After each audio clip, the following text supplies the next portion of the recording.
They built the most feared army in Japan.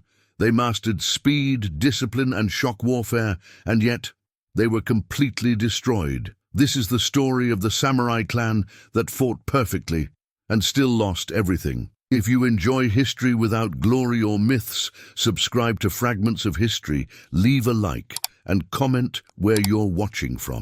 The mountains of Kai province rose like natural fortifications, sealing the region off from the wider plains of central Japan. Steep valleys forced movement into narrow, predictable routes. Rivers cut through stone, turning crossings into choke points, where armies stalled and bled. This wasn't gentle land that rewarded patience with surplus. It was hard country that demanded endurance and punished weakness without mercy. In that terrain, the Takeda clan took shape. Their origins trace back to the Minamoto bloodline, one of the great warrior houses that helped carve Japan's feudal order. But the Takeda, who settled in Kai, were not courtiers, and they had no patience for the slow work of influence. They were fighters.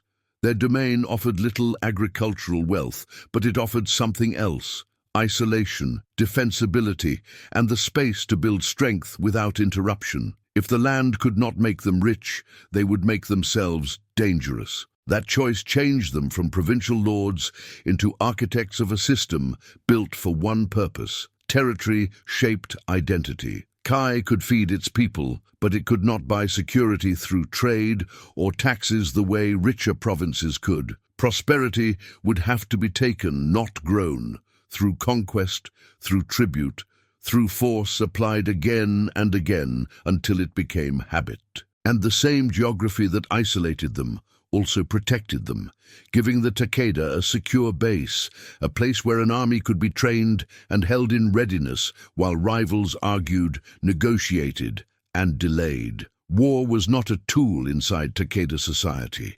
It was the foundation. Other clans balanced readiness with governance and production. The Takeda subordinated everything to war-making. Fields existed to feed soldiers. Crafts existed to maintain weapons and armor. Administration existed to move supplies and bodies when orders came. They didn't simply command an army, they became one, an army that happened to own land. That militarization began early and left no room for softness. Male children were pushed toward training as soon as their bodies could endure it. Horsemanship came before letters. Conditioning, drills, and tactical instruction took the hours other domains spent on art, scholarship, or religion. The Takeda accepted what that demanded: a narrowing of the soul. They would not be poets, they would not be philosophers, they would be specialists, sharpened for violence, made efficient by repetition. Discipline was the price. Within Takeda ranks, failure did not produce shame, it produced punishment. Hesitation in battle meant execution. Retreat without orders meant death. Sometimes not only for the man, but for the unit meant to anchor him. Neglecting equipment invited public beating. The result was obedience so absolute it bordered on mechanical. It killed initiative and flexibility, but it welded thousands of men into a single responsive body, moving when commanded, striking when told, stopping only when ordered. They stayed mobilized in a way rivals could not match. The Takeda did not fully demobilize between campaigns. Training continued even when no enemy marched. Soldiers remained under arms, drilled until movement became instinct and fear became familiar. It was expensive. It required constant expansion to sustain itself, but it produced an advantage that mattered more than any harvest: speed. When conflict ignited, the Takeda were already moving, organized, supplied, and ready to hit before opponents had even gathered their banners. Over time, war became their meaning. Status came from victory. Reward came from effectiveness. Recognition came from innovation in the arts of killing. In that environment, the clan's sharpest minds turned toward military problems, refining tactics, formations, and training methods generation after generation. Each success proved the same lesson: force worked, and the more it worked, the more the clan depended on it. But obsession has a cost, even when it succeeds. The Takeda produced exceptional warriors and neglected almost everything else. Their diplomacy was blunt. Their administration was functional, not resilient. Their cultural output was thin, dismissed as distraction. They built no safety net of relationships, no deep tradition of compromise. They did not cultivate the soft power that survives when armies fail. They didn't see the vulnerability because their victories kept it hidden. Even loyalty was engineered, not earned. Retainers served because refusal carried consequences. Lesser families aligned because resistance meant invasion. The Takeda held their world together with fear and performance rather than shared belief. As long as they remained undefeated, it worked. But the structure was brittle. Loyalty extracted through intimidation evaporates the moment the intimidator falters, and it collapses fastest around the smell of blood. Inside the clan, the structure mirrored the battlefield. The daimyo commanded with absolute authority. Senior generals rose through demonstrated effectiveness, not ceremony. Lower samurai advanced through obedience and proven performance. It produced competence at every level, but it also produced silence. There was no space to question direction, no mechanism to challenge a failing approach, no habit of adaptation when the old answer stopped working. Training pushed human limits until men broke or hardened. Cavalry practiced mounted archery until they could strike at full gallop in rain, heat, and cold. Infantry drilled formations until complex movement could be executed in darkness. Through rough ground, under exhaustion, mock battles were fought with such intensity that injuries and deaths were accepted as routine. The Takeda treated these casualties as an investment, proof that their soldiers had already met pain before they met the enemy. What emerged was terrifying in its efficiency. Warriors who knew their craft intimately and almost nothing beyond it. They mastered tactics, but not flexibility. They perfected ways to win the kind of battles they understood. And because those battles kept rewarding them, the Takeda could not imagine a world that required anything else. They succeeded at becoming what they intended to be, a war machine. Every part of their society aligned toward one purpose, the projection of overwhelming force against whoever stood in their path. And for a time, it worked so well, it seemed permanent. But when you optimize a people for a single kind of war, you also lock them inside it. And the army that Takeda built, the one that would make them legendary, was already preparing the conditions of their ruin, waiting for the moment the world changed and their perfection became useless. The Takeda cavalry began with the horse. Bred for war in mountains and broken ground, their mounts were compact and muscular, built for endurance, not display. They didn't need the towering bulk of foreign legends. They needed sure footing, lungs that wouldn't fail, and the ability to climb, turn, and surge where other horses slipped and died. Riders were paired young, trained from adolescence until the boundary between man and animal blurred into a single moving weapon. Their armor followed the same logic. Lacquered plates that could shed arrows without stealing the speed that made cavalry lethal. Heavy cavalry was the clan's striking arm, its answer to resistance. Takeda mounted samurai charged in disciplined formations, concentrating force at the point that mattered most. When armored riders hit infantry, the damage wasn't only physical, it was the collapse of order, the thunder of hooves, the flash of steel, the certainty of impact. Men broke before contact as often as they broke after. This was Takeda, shock warfare. Victory delivered through terror as much as through blood. Speed defined everything. Takeda armies moved faster than rivals thought possible, appearing where enemies assumed they still had days. That speed came from preparation, logistics treated as a weapon, a standing force that eliminated the delays of mobilization. When a decision was made, the army didn't argue itself into motion. It moved, hours, not weeks. And in war, that difference was often the battle. They used that advantage with ruthless economy. March through the night, arrive at dawn, strike while the enemy still found their armor, hit supply lines, cut messengers, punish command posts, then disappear before a response could form.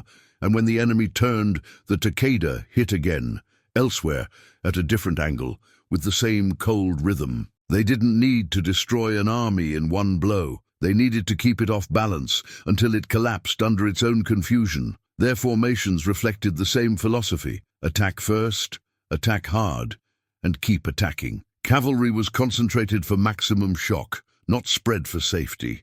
Infantry was arranged to exploit breakthroughs, not to hold ground on its own. Every piece of the battlefield was designed to drive forward, to force decision through concentrated violence at the decisive point. Defense was what happened after the enemy was broken. That offensive identity became instinctive and dangerous. When resistance appeared, the Takeda answer was almost always the same: hit harder, more cavalry, faster attacks, greater concentration at the point of rupture, retreat to reposition, waiting for better conditions, or choosing patience over pressure ran against the culture they had built into their bones. The army was a hammer, and it treated every problem like something meant to be smashed. Centralized command gave them coordination that other forces struggled to match. Orders flowed from the daimyo through rigid chains of authority to unit leaders who executed without hesitation. Maneuvers could be planned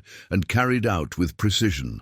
Multiple formations moving toward a single outcome, not a collection of warriors chasing individual glory. Where rival armies often splintered into competing agendas, Takeda forces moved like a unified instrument, but that unity carried a price. Centralization bred rigidity. Orders were obeyed even when the ground changed, even when the enemy refused to behave as expected. Lower commanders had no authority to adapt without permission. The Takeda could execute brilliant plans flawlessly, until the moment reality diverged, and flawless execution became a straight road into disaster. The discipline that made them deadly also made them brittle. Their training produced men who could function under extremes. Takeda warriors were pushed until fear became routine. They learned not to flinch under arrows because they had stood in drills where breaking formation brought punishment more immediate than distant death. They learned not to panic under a charge because they had practiced holding ground as riders thundered toward them. Combat felt familiar because training had already taught them what it meant to endure, and the system removed weakness without apology. Those too slow, too fragile, too unreliable did not remain. Some were dismissed. Others vanished through accidents that were not always accidental. In certain cases, failure was treated as cowardice or disloyalty and ended with formal execution. It was a brutal filtering process, and it ensured that anyone who survived to fight had already been tested repeatedly. Morale, however, was not built on inspiration. It was built on fear. Takeda soldiers fought because they feared their commanders more than they feared the enemy. They held formation because the penalty for breaking was certain death from their own side, not the chance of death from the other. They followed orders because questioning command was treated as betrayal. Fear produced obedience. It also produced emptiness, no reserve of loyalty to draw on when the ground finally shifted. Systems like that work perfectly, until they don't. As long as the Takeda kept winning, obedience felt safe. Their reputation for invincibility made the clan seem more dangerous than any external threat. But fear does not become devotion. It does not deepen into commitment. And the moment fear of defeat outweighs fear of punishment, the foundation begins to crack. The Takeda dominated in open terrain. Plains and wide valleys let cavalry build speed and maneuver freely, turning mobility into slaughter. Here, their doctrine functioned exactly as designed. Aggressive formations closing fast, centralized command, coordinating movement across visible ground, superior horsemanship, translating directly into superiority. In the open, the Takeda were what they claimed to be. Their efficiency became almost mechanical. Scouts identified positions. The main force deployed in familiar patterns. Cavalry struck at the optimal moment. Infantry drove through the breach. Fleeing enemies were pursued to prevent regrouping. Then the cycle repeated against the next opponent. It was violence delivered with a rhythm so consistent it began to resemble production. Organized, repeatable, and hard to resist. And reputation became its own weapon. The Takeda's victories poisoned enemy morale before steel ever met flesh. Opponents knew who they faced. Warriors who charged without hesitation, who punished resistance, who seemed untouched by defeat. Some surrendered rather than endure the impact. Others fought with half a mind already broken, their belief in loss turning into a self-fulfilling collapse. That reputation was maintained deliberately. Those who surrendered quickly might be treated with relative restraint. Those who resisted were made examples. Garrisons executed, villages burned, populations displaced. Terror wasn't an accident of war. It was policy. It taught the next enemy what resistance cost and what submission could buy. Fear did the work before the battle even began. But invincibility is a fragile myth. The Takeda built their identity on the assumption of superiority. Their tactics, morale, logistics, everything was designed for victory. They had no doctrine for defeat because they had no need for one. No plan for what happened when the myth finally broke. And across Japan, rivals were watching, measuring, adapting, and preparing to prove that the Takeda could bleed. The expansion began with discipline, not impulse. The Takeda targeted the weak clans along Kai's borders, neighbors too small to resist and too isolated to find help in time. Diplomacy and marriage alliances might have preserved them under another power. Under the Takeda, they received ultimatums: submit or be erased. Most submitted after watching what happened to those who refused. Territory was not absorbed gently or blended over generations. It was occupied. Local leadership was removed, replaced by Takeda retainers, and the land was stripped for what it could provide: food, labor, and money to feed the machine. Each conquest followed a pattern as cold as it was effective. Intelligence first, measuring forces, mapping weaknesses, finding the fractures inside a rival's politics. Then speed, Takeda banners at the border before the enemy had finished calling their men. The campaign itself was brief, often measured in weeks. When it ended, the target's military capacity was broken, and its leadership was either dead or kneeling. The territory was reorganized immediately. Local samurai were absorbed if they could be controlled, or removed if their loyalty smelled uncertain. Victory created momentum that fed on itself. Every new province brought resources for the next campaign. Every surrendered samurai brought retainers, horses, and a ready-made network of force. The army that had once dominated only its mountain base grew into something that could strike in multiple directions. Success didn't merely follow success, it multiplied it. Each victory made the next easier, each expansion funded the next expansion, until the cycle began to feel permanent. The record from this period began to sound like myth. The Takeda fought major engagements against powerful houses: Imagawa, Hojo, Uesugi, clans with vast territories and respected armies. Again and again, Takeda cavalry smashed formations with shock attacks that traditional samurai warfare struggled to answer. Speed isolated enemy forces before they could concentrate. Disciplined aggression overwhelmed opponents, bound by cautious doctrines and measured engagement.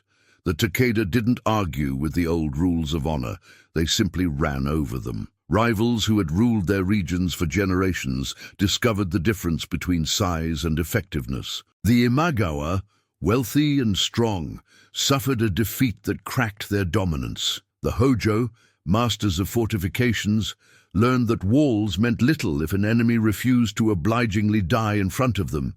If instead they bypassed strong points, burned the countryside, and severed supply lines until the castles became cages. Centuries of military wisdom, shaped by familiar patterns, proved inadequate against an army designed to force decision through pressure and speed. These were not victories balanced on luck.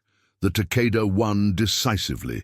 They didn't simply defeat armies, they destroyed them. Those who survived a cavalry charge were exceptions worth remembering. Most were trampled, scattered, and hunted down in pursuit. Resistance was punished until it became instruction. The Takeda turned battle into annihilation, not only to remove enemies, but to teach the next enemy what resistance cost. Regional dominance followed with grim logic. By the mid-16th century, the Takeda held land far beyond Kai's mountains, reaching into corridors that connected eastern and central Japan. Other daimyo sought alliances or, at minimum, avoided drawing Takeda attention. The clan had crossed the line from provincial threat to major power, one of the forces shaping the Sengoku landscape. Dominance bred confidence. Confidence hardened into certainty. Takeda leadership began to treat their system as unbeatable. Charges had never failed. Rapid maneuvers had always achieved surprise. Aggressive doctrine had always overwhelmed opposition. The record didn't just suggest a method, it seemed to prove a law. Speed, shock, and relentless offense would always win. That certainty metastasized into arrogance. They stopped studying enemies as potential equals. Intelligence became about finding targets, not understanding how targets might adapt. Planning turned into coordination, how to apply proven tactics rather than strategy, the uncomfortable act of questioning whether those tactics still fit the world that was forming. Even the warnings were dismissed. The Uesugi, led by Uesugi Kenshin, fought the Takeda to stalemates in multiple major battles.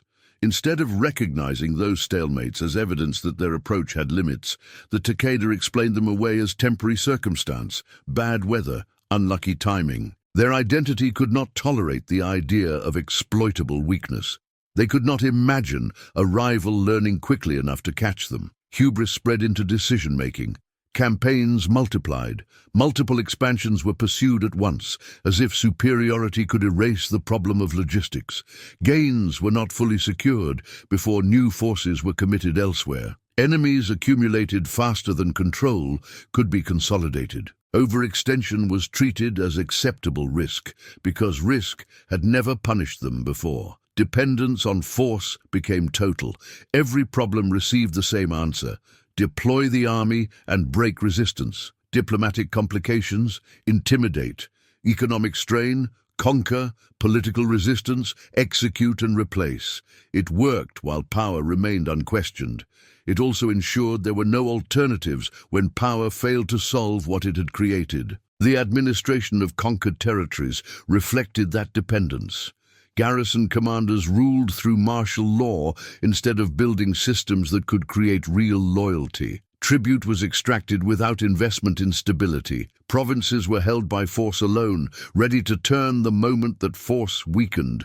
Even the economy was shaped to serve war. Agriculture was pushed toward feeding armies rather than building durable wealth. Crafts revolved around weapons and armor, not trade goods. Commerce remained underdeveloped because the Takeda valued logistics over markets. It was an economy that could sustain continuous campaigning and collapse the moment campaigning stopped or reversed. Culture narrowed until it was almost absent. Where other major clans cultivated tea masters, poets and scholars, the Takeda produced little that outlasted the battlefield. Military achievement was the only prestige that mattered. The result was power without softness, no cultural magnetism, no ideological appeal, no prestige that could bind conquered people when fear became insufficient. At their peak, Takeda power looked unassailable. They held strategic ground, commanded the most feared army in Japan, and had broken every rival they had truly beaten. Their victories seemed to validate everything: the brutal training, the aggressive tactics, the subordination of society to war. They were the ultimate expression of samurai warfare, as their era understood it, but they stood at the summit without noticing how narrow it was. Their entire system rested on the assumption that war would remain familiar, that cavalry charges would stay decisive, that speed and aggression would always be enough. They had mastered one kind of conflict so completely they could not imagine conflict evolving beyond their mastery, and the world was already shifting. New technologies were arriving. Rivals were studying, adapting, preparing.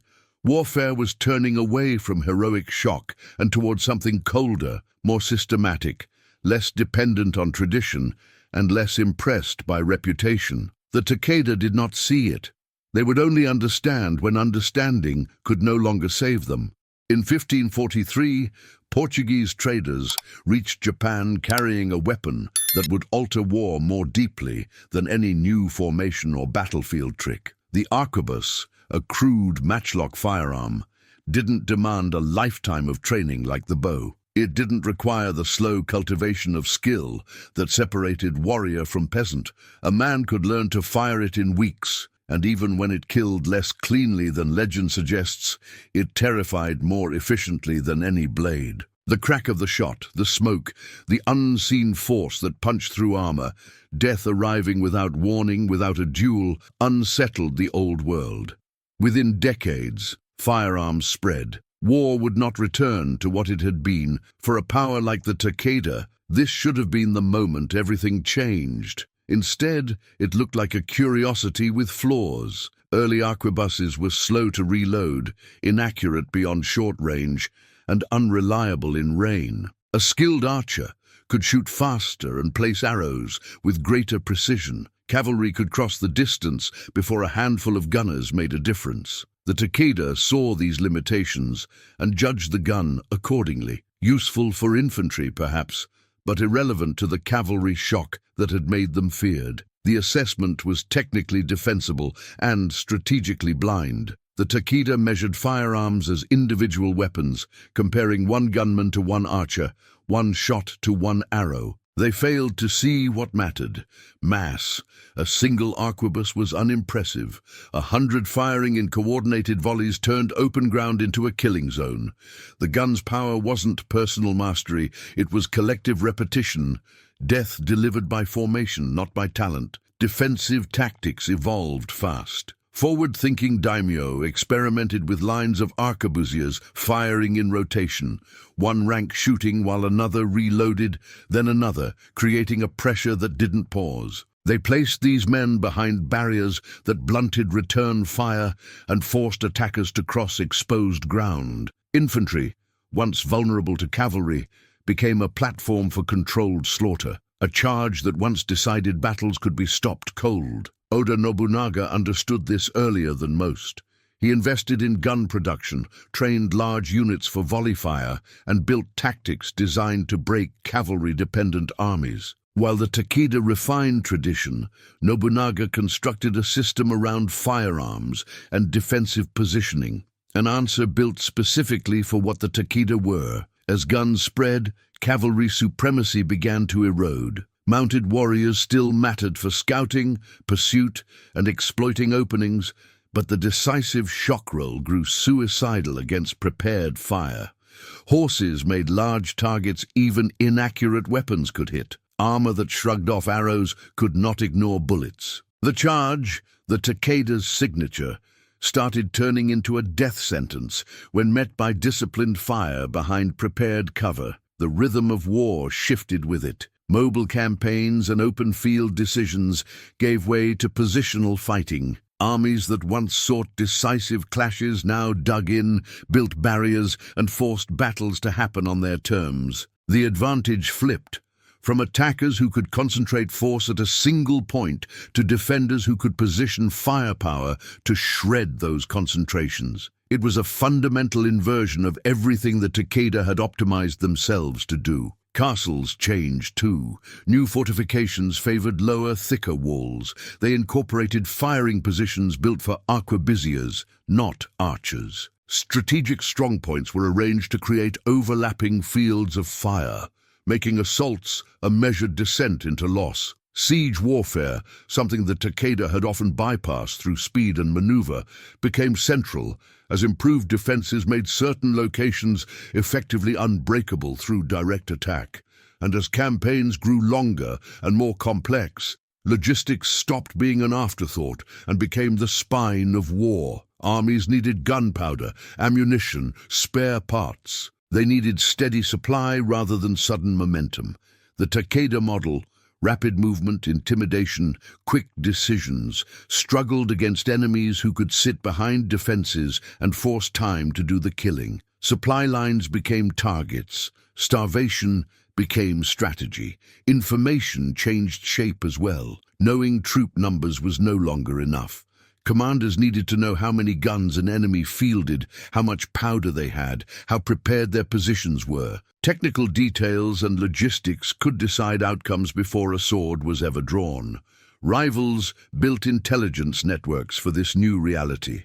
The Takeda kept collecting the old information, useful once, increasingly irrelevant now. Their adaptation came slowly, almost reluctantly. They incorporated firearms, but as accessories, tools to support cavalry, not a reason to rebuild doctrine. They kept aggressive plans shaped for open ground, even as war moved into prepared positions. They continued treating cavalry as the main arm, even as its battlefield role narrowed. Every change was incremental, a small adjustment meant to preserve the core, not replace it. That hesitation wasn't only tactical, it was identity. The Takeda were cavalry. Their training, their values, their reputation, everything was built around mounted shock and the belief that superior spirit and skill could break any line. To accept that this specialty had become obsolete meant admitting that the world no longer rewarded what they were. It was easier to believe the old methods would still work, easier to trust the victories that had never failed them. Older commanders, men who had earned their names through cavalry operations, resisted those who argued for deeper change. They could point to battle after battle and call it proof. Abandoning proven tactics for unfamiliar methods felt like surrender to fear. And so the institution clung to what it understood. Their own structure made the problem worse. Centralized command executed plans efficiently, but it smothered innovation. Major shifts required approval from the daimyo and his inner circle, the men most invested in tradition. Lower officers who saw enemy innovations up close had no channel to reshape strategy. Good ideas died quietly inside a hierarchy built to enforce obedience, not adaptation. Training remained anchored in the past. Young samurai still spent years perfecting horsemanship and mounted archery, while firearm proficiency remained secondary. The Takeda kept producing warriors built for the first half of the century, even as the second half demanded different skills. With each new generation, the mismatch grew sharper. Their economy didn't pivot either. They failed to invest heavily in gun production or ammunition supply. They didn't build the infrastructure needed for sustained positional warfare. Their resources stayed organized around mobile cavalry armies and rapid campaigns, efficient for the old war, structurally unfit for the new. The fatal error wasn't a missing technology, it was a failure of recognition. The Takeda treated firearms as new tools for old habits, not as a force that rewrote the battlefield. They assumed cavalry could remain decisive with minor adjustments. They believed superior execution could solve a problem that was no longer about performance, but about structure. By the time they began to understand how completely the world had shifted, enemies who had already learned the lesson were preparing to move. And they were no longer preparing to survive the Takeda, they were preparing to end them. Oda Nobunaga watched the Takeda the way a craftsman watches a blade he intends to break, not with awe, but with attention. Where other daimyo saw an unstoppable force, Nobunaga saw a system. He observed their battles, interrogated survivors, debriefed commanders who had faced their charges and lived. He didn't study them to admire them. He studied them to dismantle them. Every Takeda victory became evidence, and Nobunaga collected evidence patiently, assembling the shape of their power until it revealed the seams. What he found was not chaos, but pattern. The Takeda favored cavalry shock at predictable phases. They concentrated force at specific breakthrough points. Their deployments repeated themselves because their doctrine demanded repetition. They relied on speed for surprise and aggression for collapse. Their commanders operated inside narrow decision-making frameworks, and centralized command reinforced those frameworks until they became reflex. Predictability, once the byproduct of discipline, became a weakness, because a known weapon can be countered. Nobunaga wasn't alone in learning. The Tokugawa clan, bloodied by defeats, treated failure like a document to be read line by line. They traced the exact moments battles turned, the terrain that allowed Takeda maneuver, the choices that exposed flanks, the seconds when fear spread and formation loosened under the pressure of hooves. Each loss became instruction, what conditions the Takeda needed, and how to deny them those conditions. And slowly, those lessons began to circulate. Daimyo, who would normally bury military secrets, recognized the Takeda threat wasn't local. It was existential. Information moved between rivals. Takeda deployment habits, commander tendencies, logistics patterns, the timing of their strikes. An informal network formed, not out of friendship, but out of shared necessity. The very innovations that once gave the Takeda surprise now became common knowledge among the people determined to survive them. The counters that emerged were almost brutally simple. If Takeda cavalry needed open ground, then open ground would be denied. If Takeda depended on speed, then defenders would prepare in advance and force the Takeda to attack on unfavorable terms. If their strength was shock and momentum, then they would meet an enemy that refused to be shocked.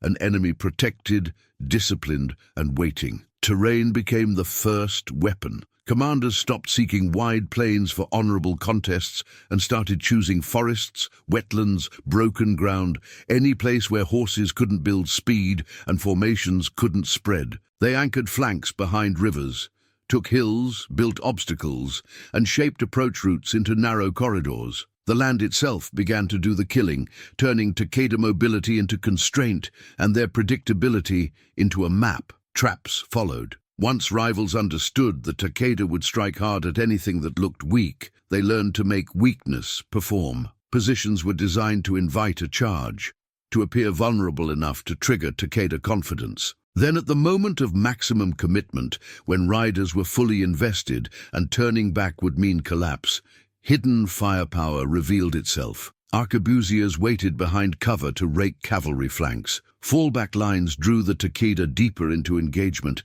not to win space, but to tighten the noose. Every trap was built from the same material, Takeda certainty, and firearms, massed and disciplined, became the decisive answer. Nobunaga invested in arquebus production on a scale that transformed the gun from a supplement into a system. Units were trained to fire in coordinated volleys, continuous pressure rather than scattered shots. Lines were arranged in depth so that even if the first ranks failed to stop a charge, the next ranks would keep firing. What mattered was not the brilliance of a single shooter, but the sustained violence of many. Nagashino in 1575 revealed what these lessons had become. Nobunaga and Tokugawa forces prepared defensive positions behind wooden palisades. Fields of fire were calculated. Approach routes were shaped by terrain into predictability. Thousands of arquebusiers were organized in rotating ranks, so the shooting never stopped. The entire arrangement was built for one purpose, to take the Takeda's greatest weapon and turn it into a slaughter. Discipline was the hinge. Earlier armies broke because fear arrived before impact. The thunder of hooves, the wall of armor, the knowledge of what happened when Takeda cavalry reached you. But troops, trained specifically to face a charge, sheltered behind barriers and supported by continuous fire, held their ground. The terror that once cracked cohesion lost its power. The Takeda were no longer fighting men who panicked. They were fighting men who had prepared to endure them. For the Takeda, the first major defeats were not merely losses, they were shocks to the bone. At Nagashino, cavalry charged into massed arquebus fire and was cut down in wave after wave. Mounted samurai executed their charges with the same discipline that had won countless battles. Only now that discipline carried them into a killing zone, they could not survive long enough to escape. Their signature became their undoing. Commanders watched the finest cavalry in Japan accomplish nothing except dying. Charges that should have shattered enemy lines broke against defensive fire like waves breaking against stone. The speed that once brought victory only delivered them faster to death. The aggression that had forced opponents to fold was now channeled into self-destruction by barriers, terrain, and relentless volleys. The psychological impact went deeper than the battlefield. The Takeda had built identity on cavalry superiority and offensive certainty. Seeing those principles fail so completely tore a hole in their doctrine. Officers who had spent lifetimes perfecting the old way were forced to watch their mastery become irrelevant in a single day. Soldiers trained to believe in invincibility learned that courage and skill meant nothing against methods designed to nullify them. The advantage had shifted decisively. Once the Takeda's innovations overwhelmed less sophisticated enemies, now they faced opponents whose evolution had been shaped specifically by Takeda violence. The learning curve reversed. Rivals who had been students under Takeda pressure became teachers, demonstrating a new war that Takeda could barely interpret. And the imbalance went beyond tactics. The Takeda's enemies understood both worlds, the traditional system and the firearm-based one. They could predict Takeda responses because Takeda doctrine was rigid and exposed. But the Takeda did not fully understand what massed firepower could do or how it could be structured. They kept analyzing battles through frameworks meant for cavalry versus cavalry conflict, while the rules beneath them had changed. Defeat produced paralysis. The Takeda had no memory of how to lose and no language for what losing meant. Abandon the methods that had carried generations. Copy the enemy's firearm system without understanding it. Seek terrain where cavalry still mattered and pretend the new war could be avoided. Every path demanded a rejection of something fundamental, something that made them Takeda. Survivors argued for immediate revolution. Junior officers who had watched the slaughter demanded firearms, reorganization, the abandonment of cavalry-centric doctrine. But senior leadership resisted. Their authority and their pride was bound to traditional mastery. To change was to admit their expertise no longer mattered. And so the debate consumed what the Takeda could not afford: time. While they argued, enemies refined the tactics that had already proven deadly. Each month widened the gap between what the Takeda were built to do and what war now demanded. And as the Takeda struggled to understand defeat, their enemies were preparing for something beyond another victory. They were preparing to erase the Takeda entirely. The defeats began to stack with terrifying speed. What should have been a single catastrophe at Nagashino became a pattern across multiple fronts. Each time Takeda forces pushed beyond their mountain strongholds, they met enemies who had studied them and prepared.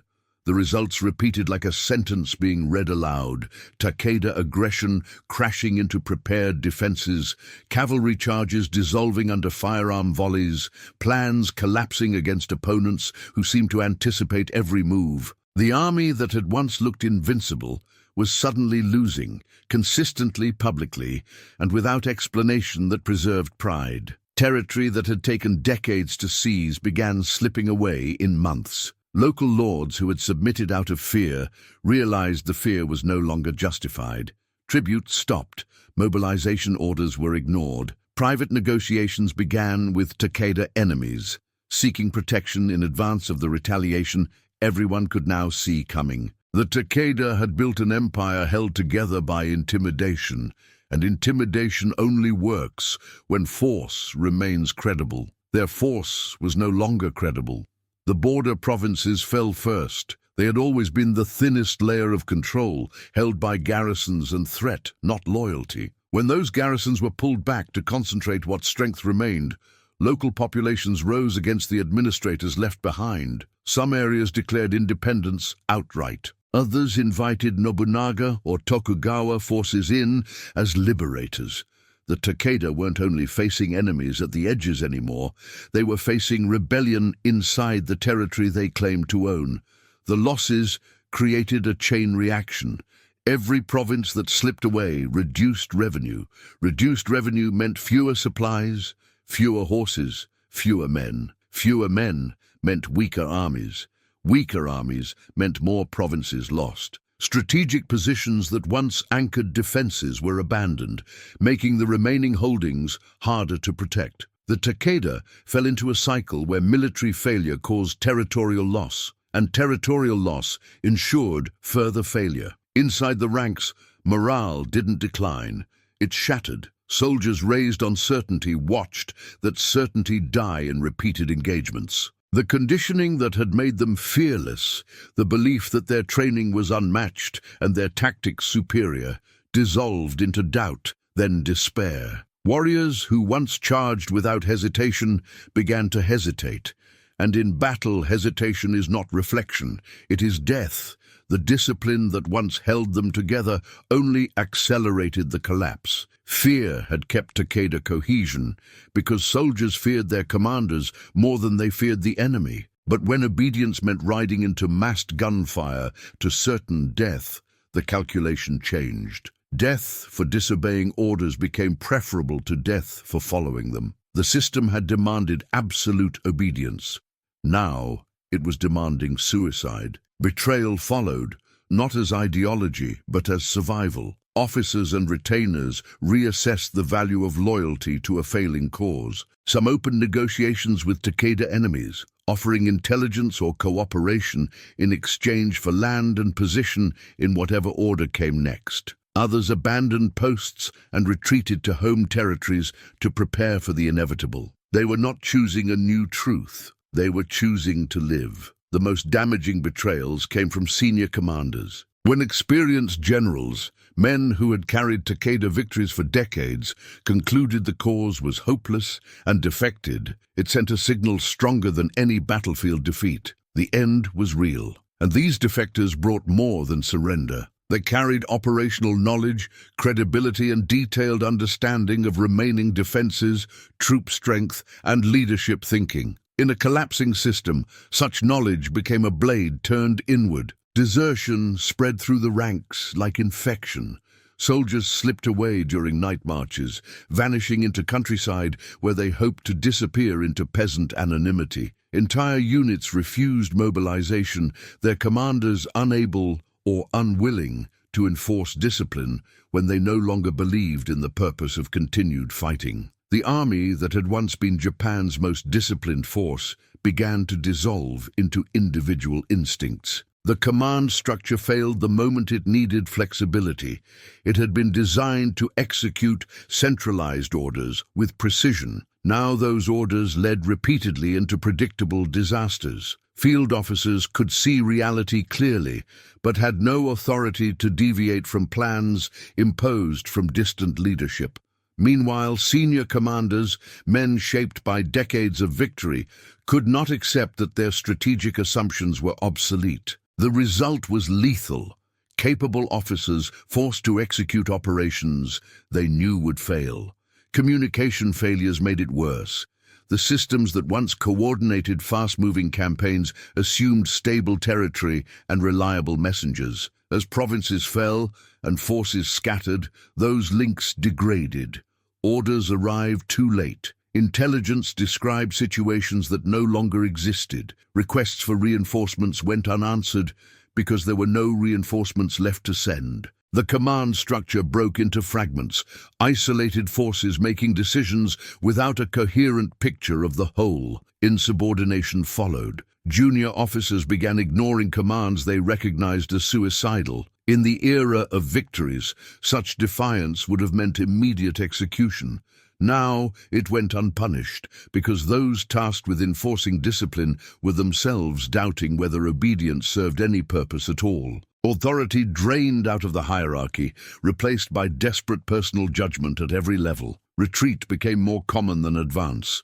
The offensive spirit that once defined Takeda identity evaporated. Forces withdrew at first serious resistance. Commanders evacuated positions at the first sign of enemy approach. The doctrine built for relentless attack was replaced by defensive improvisation they had never trained for and barely understood. And retreats often became routs. Units that started withdrawing in good order panicked when pursued, throwing away weapons and armor to run faster. Officers who tried to rally men were ignored or abandoned because rallying meant dying for a cause everyone could feel collapsing. The Takeda were discovering what their victories had allowed them to forget.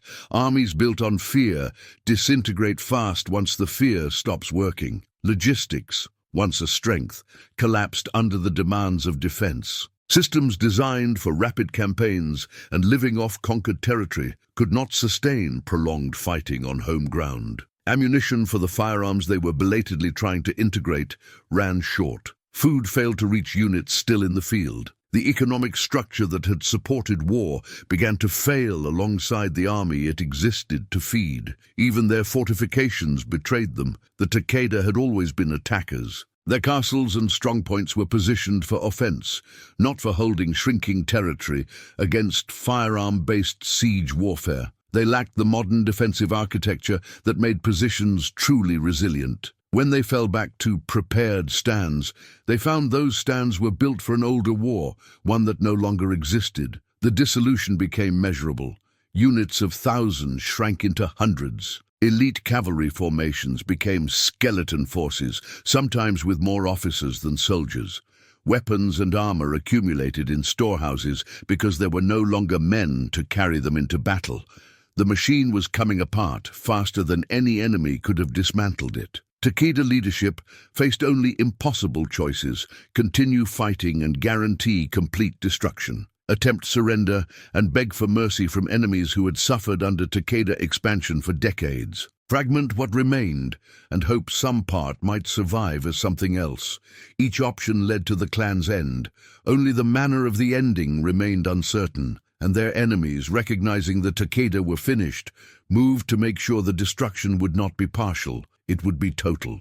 The end began in 1582, when combined forces under Oda Nobunaga and Tokugawa Ieyasu converged on what remained of Takeda territory. This was no longer a campaign meant to win a war.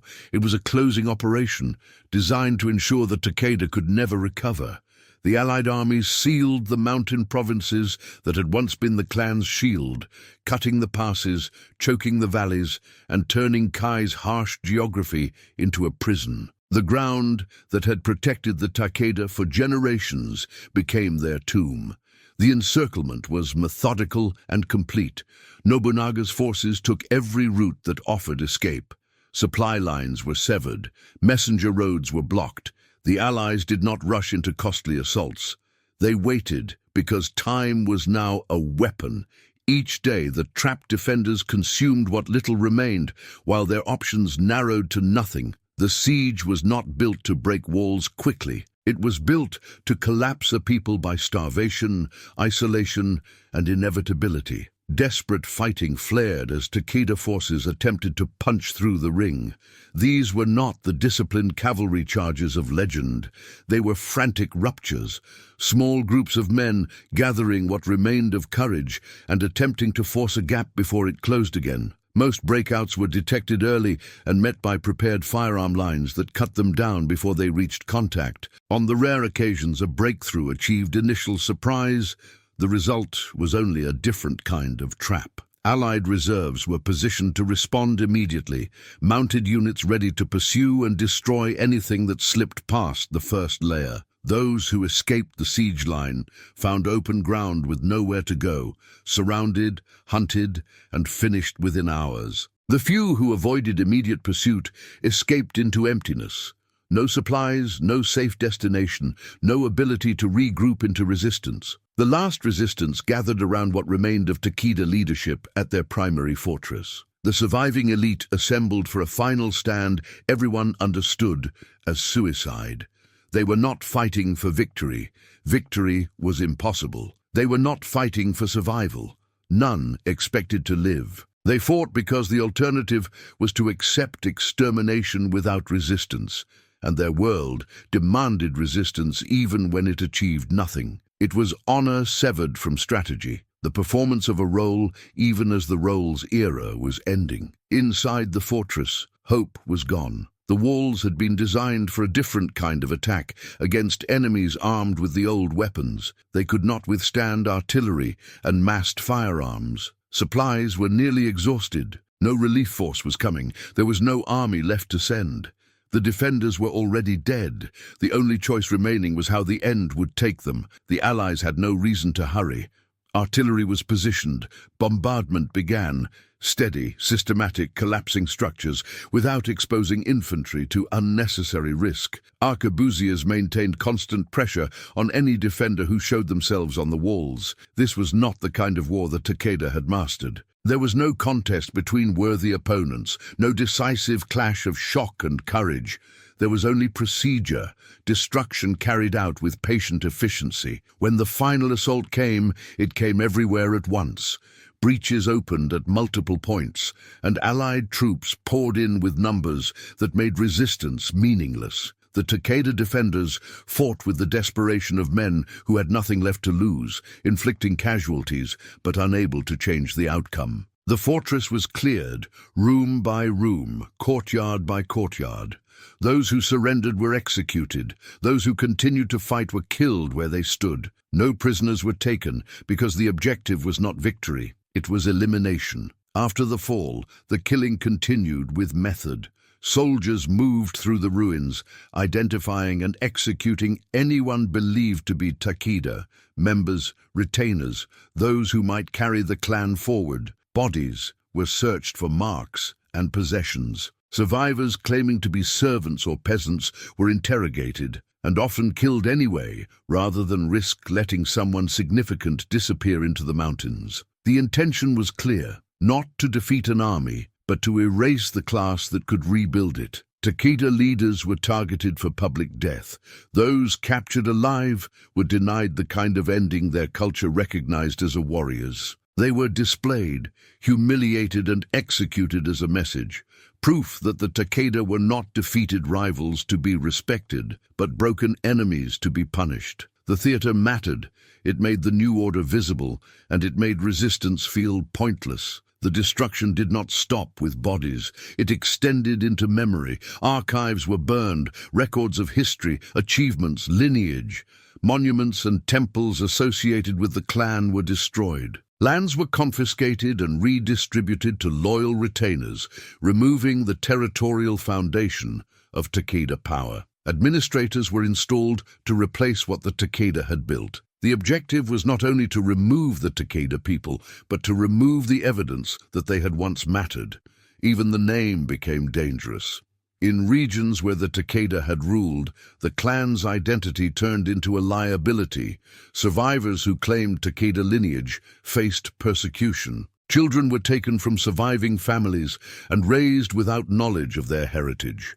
Those who escaped immediate death survived by silence, adopting new names, burying ancestry, living as if their bloodline had never existed. A name that once shook provinces became a secret that could get you killed. Then came the quieter erasure. Official histories shifted. Takeda victories were minimized, reframed, dismissed as regional disturbances rather than the campaigns of a major power. Their tactical innovations were ignored or credited elsewhere. Their period of dominance was compressed into brief mention, stripped of weight. The record was shaped to fit a simple story. The Takeda were never truly important.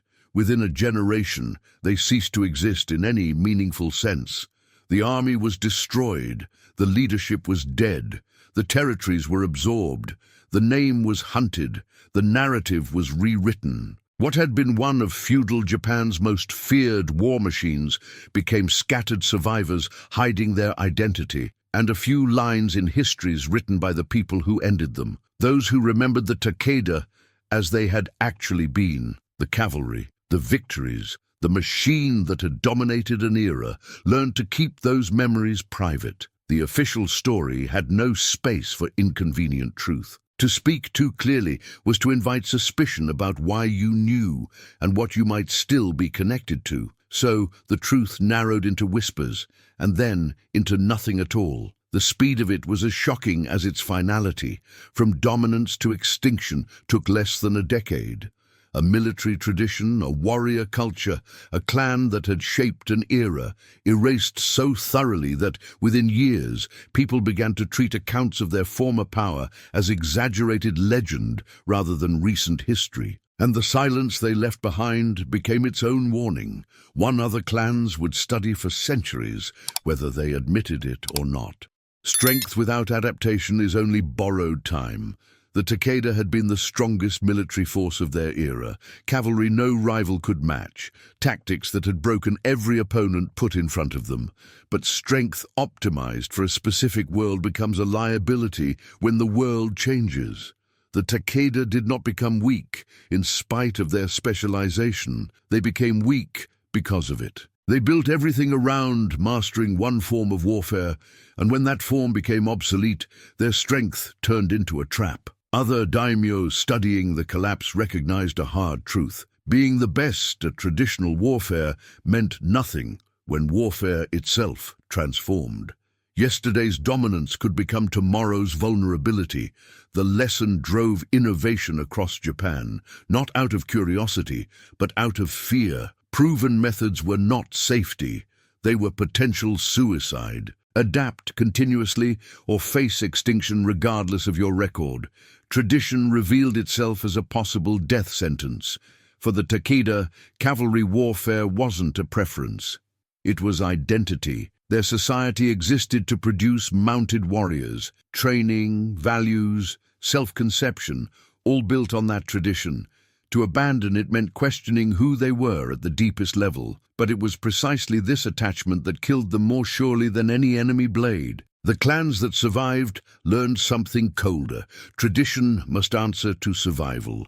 Identity must evolve, or it becomes fossil. This was especially difficult for samurai culture to absorb. The warrior class was built on the idea that courage, honor, and combat embodied timeless truths. The Takeda proved there were no timeless truths, only methods that worked until circumstances changed. Some daimyo accepted that reality and rebuilt their armies. Others clung to tradition and followed the same path into irrelevance and destruction. The speed of change was what made it terrifying. Within 2 decades, firearms had altered the battlefield so profoundly that tactics effective for centuries became suicidal. Fortifications designed by masters became outdated. The familiar structure of samurai war, individual combat, personal valor, decisive cavalry shock, was pushed aside by a technology that moved faster than institutions could adapt. The implication was brutal. Survival required rapid learning built into the structure of power. Rigid systems like the Takeda's, where doctrine was fixed and questioning was punished, could not adapt quickly enough. Flexible systems that rewarded experimentation gained advantage regardless of current strength. The Takeda's end demonstrated that adaptability mattered more than superiority, because superiority only mattered inside the world that produced it. Firearms also redefined power beyond tactics. The arquebus could be learned quickly, weakening the samurai monopoly on martial effectiveness that supported the social hierarchy itself. A peasant with weeks of training could kill a samurai who had spent a lifetime perfecting his craft. That democratization of lethal force unsettled the warrior class, even as they understood they had to adopt it to survive. The Takeda's early dismissal of firearms became a warning about technological denial. They focused on limitations, slow reloads, wet weather failures, poor range, rather than what massed fire could become. By the time they recognized that coordinated firepower changed everything, their rivals had already built systems around it that the Takeda could not match. Others learned to judge new tools by potential, not by first impressions. A lesson paid for in Takeda blood. The myth of invincibility proved fatal. A long, winning streak created certainty that their methods could not be surpassed. That certainty made them unable to recognize adaptation in their enemies or shifts in the battlefield beneath their feet. Evidence of obsolescence was treated as inconvenience, temporary setbacks, bad luck, anything but the truth. The myth blinded them until destruction arrived as an outcome, not a possibility. Later thinkers would recognize a pattern.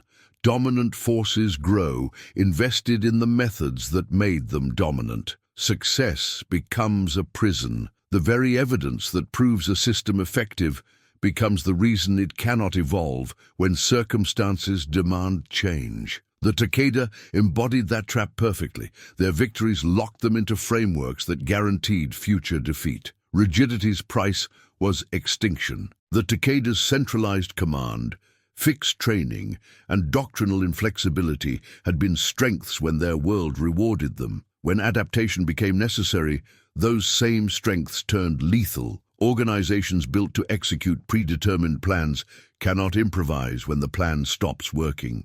Warriors trained narrowly cannot become something new on demand. The system that made the Takeda effective made them incapable of becoming effective in new ways. The lesson extended beyond war. Any rigid hierarchy, whether in governance, administration, or commerce, carries the same vulnerability. Standardization and central control create efficiency, but they also create brittleness when reality changes. The Takeda demonstrated what happens when a system optimizes for current conditions and neglects adaptability. It can look unstoppable, right up until it breaks. And even then, the lesson was often misread. Many saw the Takeda collapse and concluded only that the clan had chosen wrong tactics or faced unusually strong enemies. They didn't absorb the deeper warning. Any successful system can become obsolete faster than institutions can recognize and respond. That selective learning ensured the pattern would repeat. Different technologies,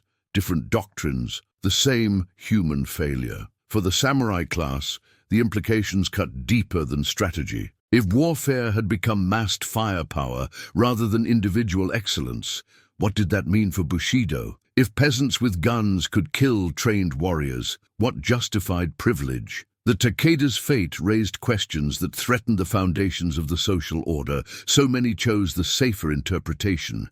The Takeda had been badly led. The Takeda had overreached. Anything but the idea that the world itself no longer honored what the warrior class claimed to represent. Later historians would see the Takeda as a clean case study in collapse during technological transition. Resources, intelligence, and military capability were not enough without the flexibility to redirect them. Their end demonstrated that strength is contextual and temporary. Dominance in one era guarantees nothing in the next. Survival belongs to those who can accept continuous revolution in how war is fought. The bleakest lesson was the simplest. War is the only permanent victor. Clans rise and fall. Tactics evolve and rot. Technologies emerge and are replaced. Commanders win brilliant victories and suffer catastrophic defeats. But war continues, indifferent to the people who serve it. The Takeda mastered war as it existed, and were destroyed when war evolved beyond their mastery. Their successors would master new methods and face their own obsolescence in time. That permanence of war, paired with the temporary nature of every advantage within it, creates a kind of strategic emptiness. If no doctrine lasts, what is the point of excellence? The answer is survival. Nothing more noble, nothing more enduring. Not permanent victory, but the ability to endure change without being shattered by it. The survivors were not always the strongest. They were the fastest to recognize reality and abandon what no longer worked. The Takeda story was eventually reduced into maxims. Fight tomorrow's war, not yesterday's. Success is dangerous when it makes you rigid. Tradition is memory, not a blueprint. Principles meant to prevent repetition. Yet institutions rarely absorb lessons they did not pay for themselves. Each generation finds new ways to repeat old mistakes, until catastrophe makes the lesson undeniable. The Takeda were destroyed, their name hunted, their legacy reduced to warning, and the pattern they revealed did not die with them. The Takeda didn't lose because they were weak. They lost because they fought the next war using the last war's rules. And in war, that mistake is fatal. Was the Takeda clan defeated by their enemies or by their refusal to change? Comment below.